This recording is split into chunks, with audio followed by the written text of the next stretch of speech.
It's the US Open final and we've got Jannik Sinner into another Grand Slam final and Taylor Fritz into his first ever Grand Slam final. This is the preview. Let's go through it.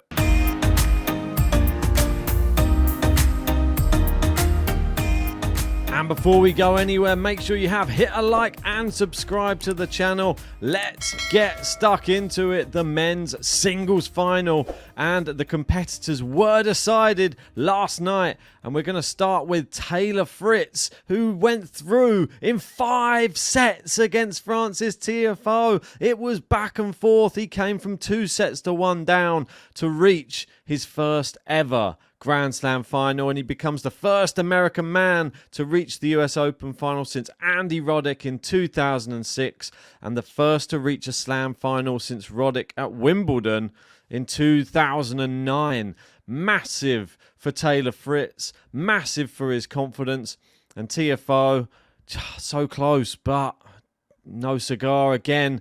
And it is, like Gil Gross says, Taylor Fritz, the guy who rose up through the rankings before the rest of the Americans pushed ahead of Francis Tommy Riley, and they benefited from chasing him. Maybe they never caught him, but Francis, Tommy and Ben got to major semis before he did. And Taylor definitely deserves this. I think he does. I think it's one of those crazy things that when you're above your peers and then they go and achieve things before you do, it can leave players a little bit downhearted. But Taylor Fritz has just been a grinder over the past 2 years, and he's really just put the hard work in off the court, and you see it's paying off on the court. This match went 3 hours 21 minutes, and Taylor Fritz, very fit tennis player, able to get around the court well, very good at utilizing all of the tools he has. And he was able to get Tiafoe out of there 6-1 in the 5th set. I think he came into his own in those final 2 sets. Really showed strength of character and mental strength. And you can see some of the statistics here. 16 aces from Taylor Fritz. And Tiafoe with 9 double faults in the match. I don't think it really affects it too much, being over 5 sets.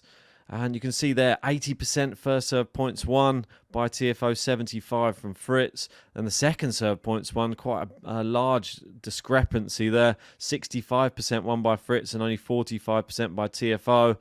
And you see maybe just too many unforced errors in the end, probably accumulating a few of those in the 5th. I would have thought, yeah, 12 of them in the 5th. But yeah, he looks pretty clinical, did Taylor Fritz. The way the match went, it really had its ebbs and flows. Taylor Fritz started strong, and then at the end of the first set, he wasn't able to keep it together, was broken twice. Second set, it was just all on serve, no break points up until we got to 5-4, and then eventually it went 7-5. He couldn't manage to fend Fritz off for any longer. Then the next set, it started in set 3 with Fritz losing his serve, and then they just held serve all the way again. Bit of a serving contest, this one. And then we go down. It's more of the same, really. I mean, this is why it's a little bit shocking. The difference in the 2 semi-finals is a stark contrast, because we had in Jannik Sinner and Jack Draper's one, it was nearly as long. It was a 3-set match. I'll get to that in a second. And you can see in this 5th set, I think Tiafoe had just run out of gas, run out of ideas. And I think just shows Taylor Fritz how mentally strong he is now on the tour, that he can come out in a 5th set. And he really put a beat down on Tiafoe. Sorry to see Tiafoe going out in that fashion, but Taylor Fritz, I'm super impressed by him right now. He's my player roulette as well. Can't believe it. Into the final where he will face Jannik Sinner. And since the start of the 2020 season, only Carlos Alcaraz has won more ATP level matches in 5 sets than Taylor Fritz. Wow. And Alcaraz has won 12. Fritz has won 11. Resilient. Most definitely. I mean, he's proving things to himself, if not to the public. I think he goes out there on the tennis court to try and better himself every time. and he's his own worst critic, as we saw from a note that he wrote to himself many years ago. So we got this nice one here saying, started the season together at the United Cup and now playing the final weekend of US Open tennis, and that's obviously Taylor Fritz and Jess Pegula.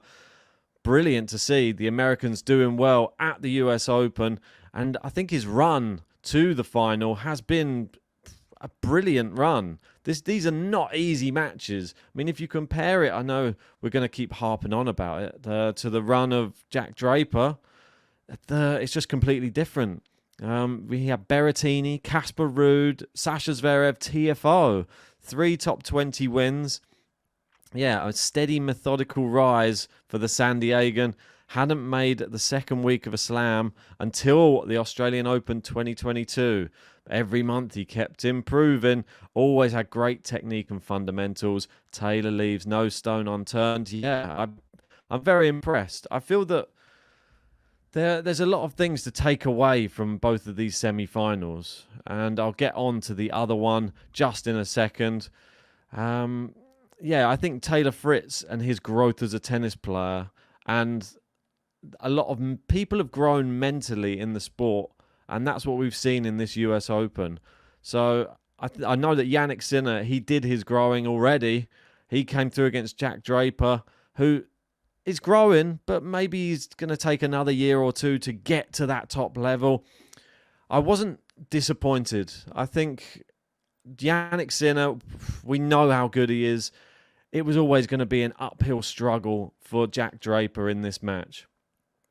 But the way he took the match to Jannik Sinner, and the fact that he went through an hour set to start and was very competitive up until 5-all, just had a bit of a wobble there at the end. And then in the second set to an hour and a half set. I mean, we know that Draper's not had the best record in like long matches in hot conditions. I think he's going to have to work on his conditioning, but it's all a learning curve. And Jannik Sinner had to go through similar things as well. Maybe not with the heat, but definitely with trying to mentally overcome problems with your body and small little injuries, stuff like that. Strength and conditioning, Jannik Sinner's got it nailed down right now, because in this match, it was like back and forth, and you weren't really sure who was going to win the sets. I think Sinner didn't play his top level, but nevertheless, I still think that there were elements of Draper's game that he implemented that I was just really impressed with. He was able to hit some real clean winners. The serve was brilliant. It was really troubling Jannik Sinner, especially one on the ad side. And I just thought Jannik Sinner, in spells, didn't impress. But when it comes to the crunch, this is what we get from our world number one tennis players. The likes of the old guard as well. They just turn it on at the big moments. And you see at 5-all in the first set, that's when he turns it on, and that's when Jack Draper has a bit of a wobble. In the tie-break in the second, after an hour and a half, it just was an easy tie-break. Jannik Sinner just so good in tie-breaks these days that Jack Draper, after all of the effort he put in, didn't even put up a fight in the tie-break. It wasn't even close. So that's just credit to Sinner. He's spoken about the fact that he doesn't feel the pressure in tie-breaks, and that's why he does so well in them.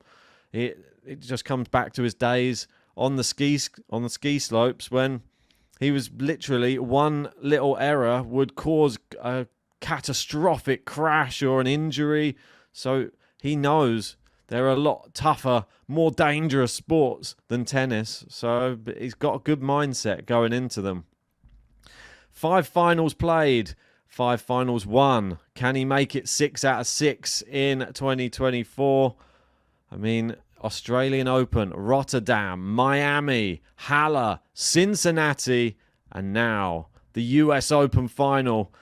And he was asked what his greatest weakness was. Apparently, Jack Draper was asked, and he said that you were too nice. What do you think of that? What do you think your greatest weakness is? And he said, for sure, sometimes I miss some volleys, shot selection sometimes. He could make that a little bit better. There are also some small things, small details that make difference at the high level. And he said, yeah, like today, maybe I should have gone maybe a little bit more on the net sometimes, all of this stuff. But it takes time, not like magic, and you have to go through certain moments. I lost matches by doing the right things, and then sometimes I've even won matches doing the wrong things. So always have to talk with your team, try and find the right balance. But yeah, I'm quite sure I can still improve. Yeah, definitely can. He's a work in progress, and an exciting one at that. And 12 months ago, he cramped up against Zverev at the US Open in the 4th round. And 12 months later, he looked far fitter than that opponent last year. So the first major title, multiple Masters, dominating the rankings in 2024, and he definitely deserves some applause. Yeah, he definitely deserves the world #1 status. He looks incredible, and the Italians have got so much to cheer about right now. That is making it for 2024 on men's and women's side. It's an Italian in every single Slam final. It's incredible. We had Sinner at the Australian Open, Roland Garros, we had Paolini, Wimbledon Paolini, and now at the US Open, Jannik Sinner again. And he didn't go through this matchup with Draper without a little bit of a wobble. He fell over at one point, put his wrist down, hurt his wrist, was getting a medical timeout. Jack Draper was throwing up down the other end about 3 times. It had a lot of talking points, this match. It was definitely not your normal semi-final. And it had some lulls in the excitement, but then it came to life in parts as well.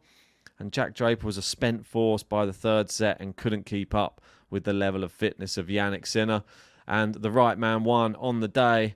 This was Jannik Sinner's route through to the US Open final. And you can see there, after winning Cincinnati, continued his run. McDonald, Mickelson, O'Connell, Tommy Paul, Daniel Medvedev, Jack Draper. He's only dropped 2 sets on the way. And now he'll face Taylor Fritz in the final. And this is their head-to-head. It's 1-1 between the two. And the last time they played was at Indian Wells last year in the quarterfinal. It was a 3-set match that Sinner came out on top. And before that, they played at Indian Wells as well, 2021. And that was in the round of 16. And Taylor Fritz won that matchup as well. Tough one to call, some might say. But let's get on to my prediction. The American crowd, we know who they're going to be supporting. They're all going to be on the side of Taylor Fritz. And this could be a very, very entertaining final. Jannik Sinner, I don't think in that match against Jack Draper, he played anywhere near his best. If that same Jannik Sinner comes out against Taylor Fritz, I think Taylor has a good chance to make a good start. There's part of me believing in this one, and I've got to go based upon experience of the past and how people deal with these situations. Taylor Fritz has never been to a Grand Slam final before. Jannik Sinner, he's been to one this year and he's won it. I think that experience is invaluable. So I think when you come out onto that big court, Arthur Ashe, in your first ever Slam final, the nerves will be there. And the first set, I think, will go to Jannik Sinner. I don't think it will be a tiebreak. I think it will be close. I think it will probably be a 1 break of serve, and that'll be enough. But then we're going to start to see the crowd really get behind Taylor Fritz. The box, the Wolf will be there saying, come on. His girlfriend will be there as well. We have Morgan Riddle standing up, cheering him on. And I think that Taylor Fritz will take the second set, and he will be energized by the crowd. Then we go on to the third set. I think that it settles down a bit. The crowd a little bit happier. He's got into the final.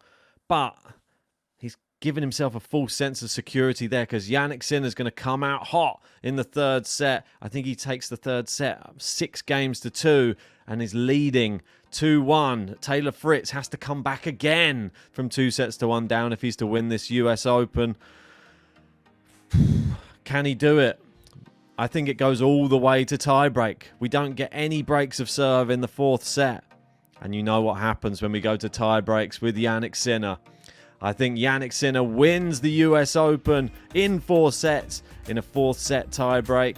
And he lifts his second Grand Slam title. But that's just my prediction. Tell me your prediction in the comment section below. And if you haven't already, smash a like, subscribe, and join us for the final. It should be an epic one.